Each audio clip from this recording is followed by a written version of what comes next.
সবচেয়ে অভাবী, সবচেয়ে দরিদ্র মানুষটাকে তোমরা জানো? সাহাবা ইকরাম বলেছেন, আল মুফলিসু ফীনা মান লা দীনা লাহু ওয়া লা দিরহাম। আমাদের যাদের টাকা পয়সা নেই তাদেরকে আমরা দরিদ্র, গরিব, অভাবী বলি। নবী সাল্লাল্লাহু আলাইহি ওয়াসাল্লাম বলেছেন, না, আমি সেই মুফলিসকে বুঝাই নাই, শুনে রাখো। এ তো গরিব অভাবী, এর অভাব আর কয়দিন? দুনিয়ার জীবন একভাবে শেষ হয়ে যাবে, গরিবও কবরে চলে যাবে, ধনীও কবরে চলে যাবে, এটার এমন কোনো বিষয় না।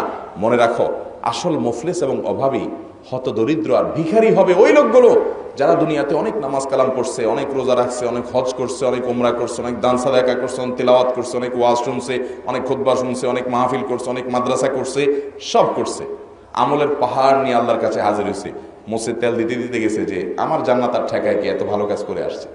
সে দেখবে কিয়ামতের ময়দানে শত শত মানুষ তারে ঘিরে ফেলছে। ওই ছাত্র জীবনে, কলেজ লাইফে 2-3 বন্ধু মিলে গায়ে জোর ছিল, চা খেয়ে চার দোকানদারের বিল না দিয়ে বলে, যাও ওটা চা ভালো হয় না, কিসের টাকা দেবে, চলে আসছে। বেচারা কিছু বলতে পারে না, ভয়ের ঠেলা। অমুক দলের নেতা ছাত্র, ভয়ে কিছু বলে নেই। রিক্সাওয়ালা বেচারা চুলেন থেকে নুন খসলে হয়তো একটু অসতর্ক হয়ে চালাইছে, হয়তো সে একটু পড়ে গেছে বা কিছু হয়েছে, টাকা তো দেয় না, উল্টা 2টা ঘুষি দিয়ে চলে আসছে, গালি দিয়ে চলে আসছে। যার যত অধিকার নষ্ট করছে ওই লোক, শেষ বসে এসে আমল আখলাক করে অনেক নেকামল নিয়ে গেছে। সব পাওনাদার হাজির হয়ে বলবে, আল্লাহ, এই লোক আমলে পাহাড় নিয়ে আসছে, আমাদের কিছু মামলা আছে তার ব্যাপারে। আল্লাহ শুনবেন, শুনানি করবেন, বলো, ইয়া আল্লাহ, আমাকে অমুক দিন সেটা গালি দিছিল, আমার কিছু বলার ছিল না। আল্লাহ, আমার ধাক্কা দিছিল, কিছু বলার ছিল না। বাসার কাজের লোক, কাজের বুয়া, রিক্সাওয়ালা, দিনমজুর, অভাবী মানুষ ধরবে সব।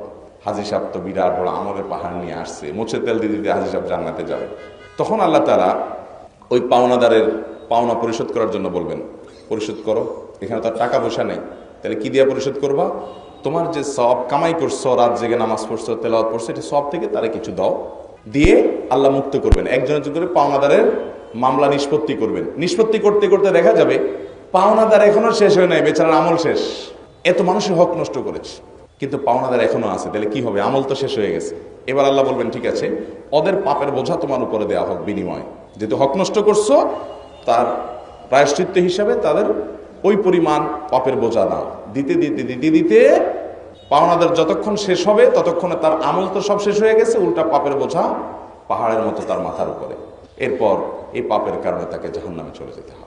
নবী করিম সাল্লাল্লাহু আলাইহি ওয়াসাল্লাম বলেছেন, সৃষ্টি জগতের সবচেয়ে বড় ভিখারি, সবচেয়ে বড় বিপদগ্রস্ত, সবচেয়ে বড় অভাবী হবে এই লোকটা যে আমল করেও সে জাহান্নামে যাবে মানুষের অধিকার নষ্ট করার কারণে।